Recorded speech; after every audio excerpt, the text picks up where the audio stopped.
Forjado a hierro. Tu podcast de actualidad y temas mundanos, con Gonzalo de Foy.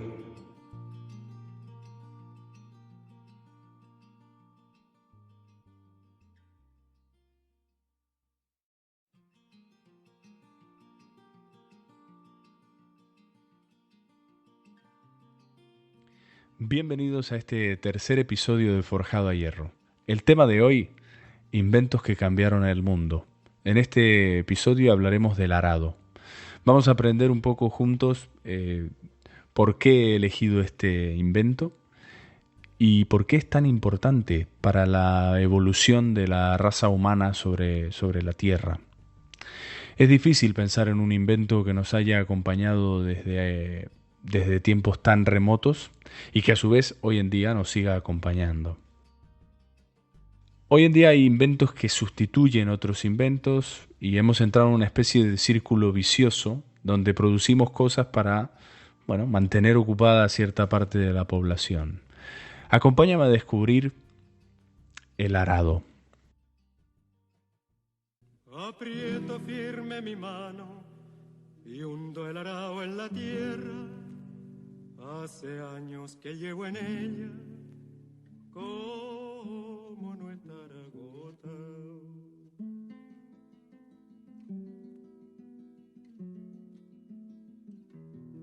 Aprieto firme mi mano y hundo el arado en la tierra. Imaginemos que estamos solos con la naturaleza, sin teléfono móvil, sin ordenador, sin podcast, sin... ¿Por dónde empezaríamos? ¿Cuál sería el punto de partida? Creo que seguramente empezaríamos por la comida, por ver lo que hay en nuestro entorno que se puede comer. Pues eso es lo que nos permite estar vivos al siguiente día y poder ir en busca de nuevas cosas, ¿no? De nuevos retos. Hoy hablaremos un poco de eso, de cómo el arado como invento nos ha traído hasta aquí. Vamos a ver un poco de historia sobre el arado que nos puede permitir ponernos en contexto, ¿no?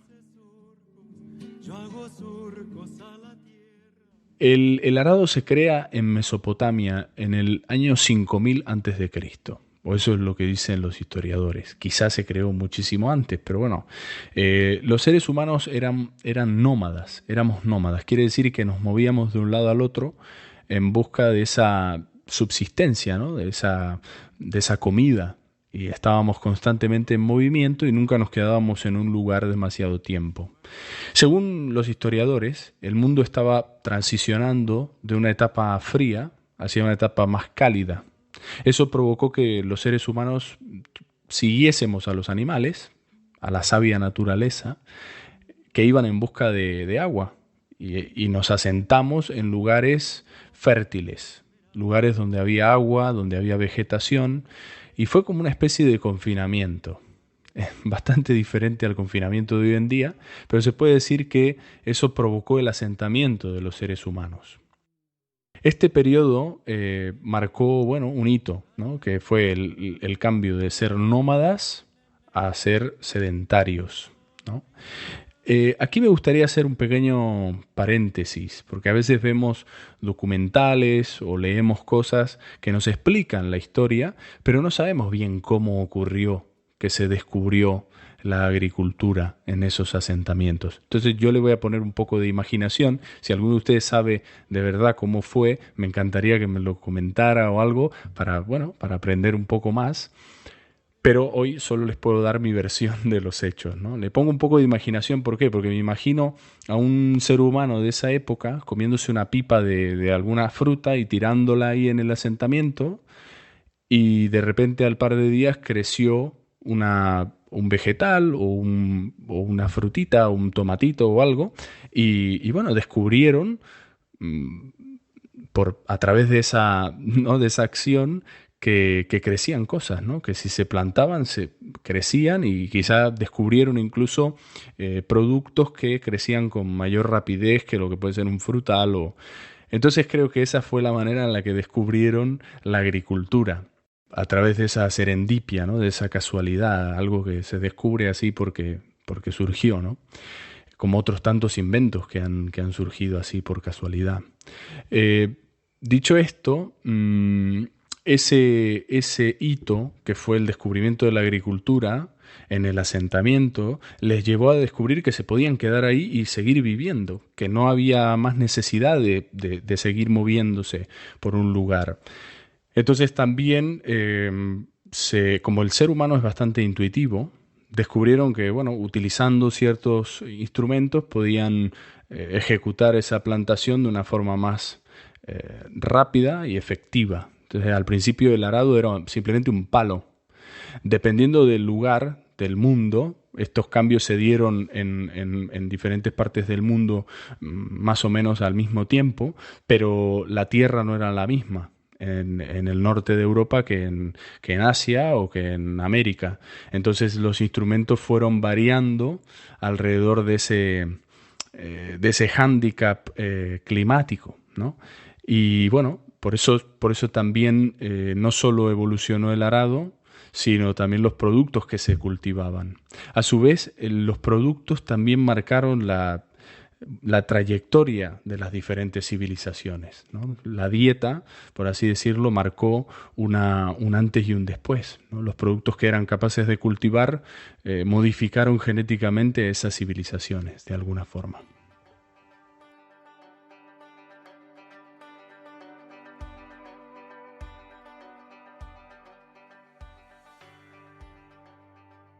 Esto me lleva a pensar a veces que venimos con una especie de manual de instrucciones, o como Platón, que hablaba del mundo de las ideas, donde todo está creado y que nosotros simplemente lo que hacemos es ir en busca de un recuerdo y ponerlo en práctica en este mundo, ¿no? Es algo bastante interesante. Para mí, por lo menos, pienso cómo se les ocurrían estas cosas, ¿no? Y que hoy estemos donde estamos basándonos en esos inventos y en esos descubrimientos que tenían nuestros antepasados.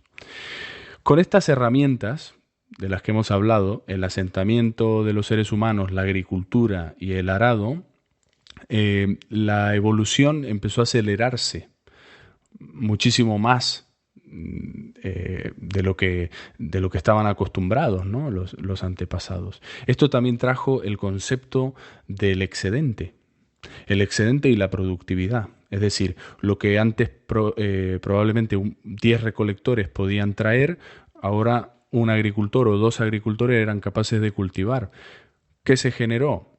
Con el excedente se generó un tiempo de ocio para el resto de los pobladores. Y ese tiempo de ocio lo emplearon ¿en qué? En la especialización de las tareas. Se especializaban en tareas, bueno, en la construcción de casas, en el horneado del pan, en diferentes métodos de caza, en herramientas.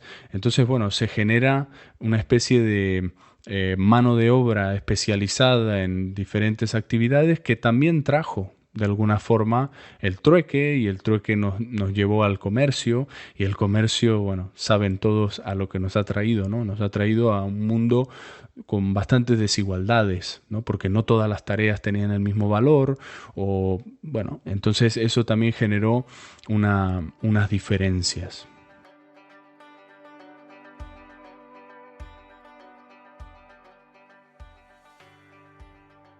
Hemos hablado de generación de excedente, productividad, asentamientos, y esto también tuvo un impacto, el comercio, todo esto tuvo un impacto en la estructura familiar.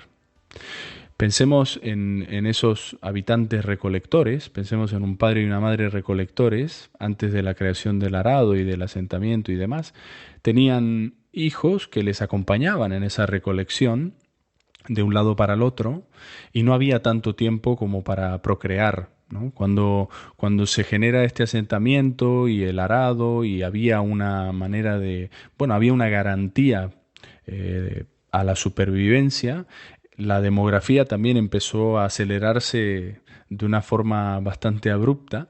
Entonces, bueno, no solo era por el tiempo que tenían, sino porque se dieron cuenta que cuanta más tierra era capaz de arar y de trabajar, más mano de obra me iba a hacer falta. Por lo tanto, si tenía más hijos, esos hijos ¿no? iban a poder trabajar la tierra.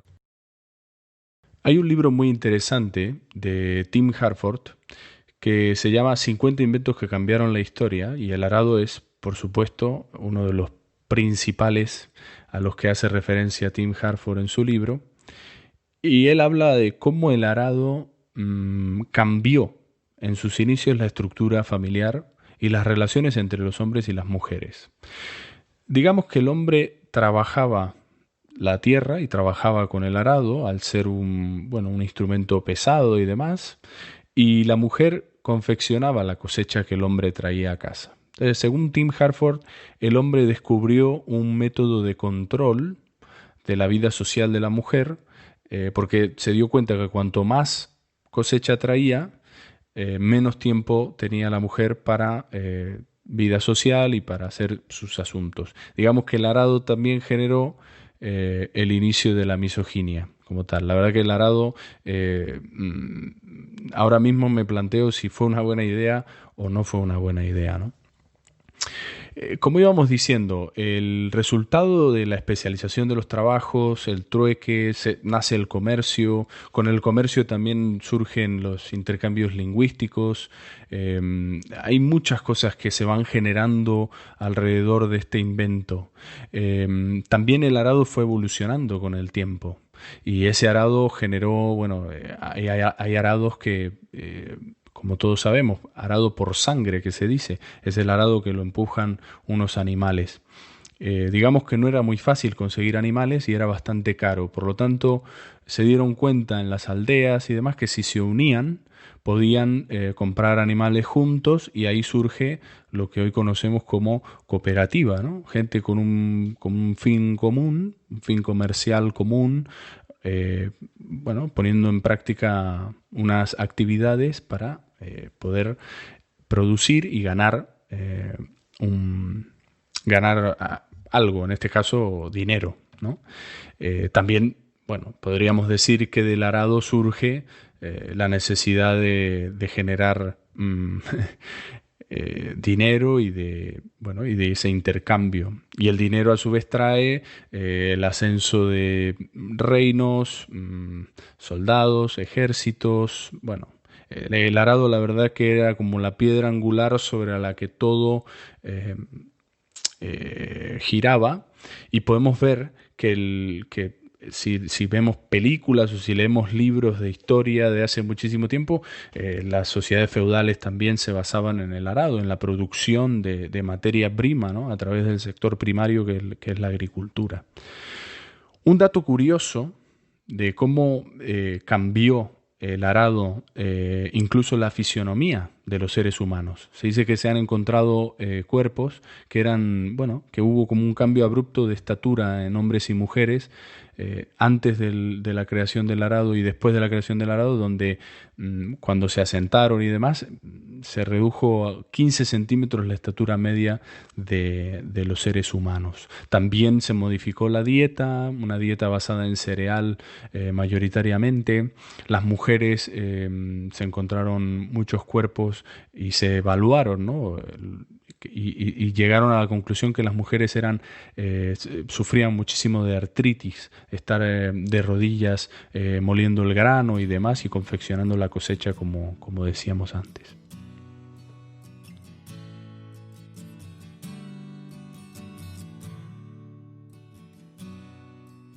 ¿Cuántos cambios, ¿no? derivados del arado? ¿Cuántas cosas que surgieron por causa de este invento? Una cosa que dije antes, ¿no? Los intercambios lingüísticos a través del comercio, que también modificaron la manera de pensar y de actuar de las civilizaciones. Aquí voy a hacer una pequeña pausa para contarles una historia sobre una tribu del Amazonas que se llama los Pirajá. Los Pirajá son una tribu que desde hace muchísimos años viven de una forma muy peculiar, y hace un tiempo un lingüista llamado Daniel Everett descubrió esta comunidad aborigen, por supuesto, en el Amazonas, y se dedicó a bueno, a convivir con ellos durante mucho tiempo, incluso llevó a su familia a convivir durante años con la comunidad de Pirajá, y los Pirajá le enseñaron su idioma, le enseñaron la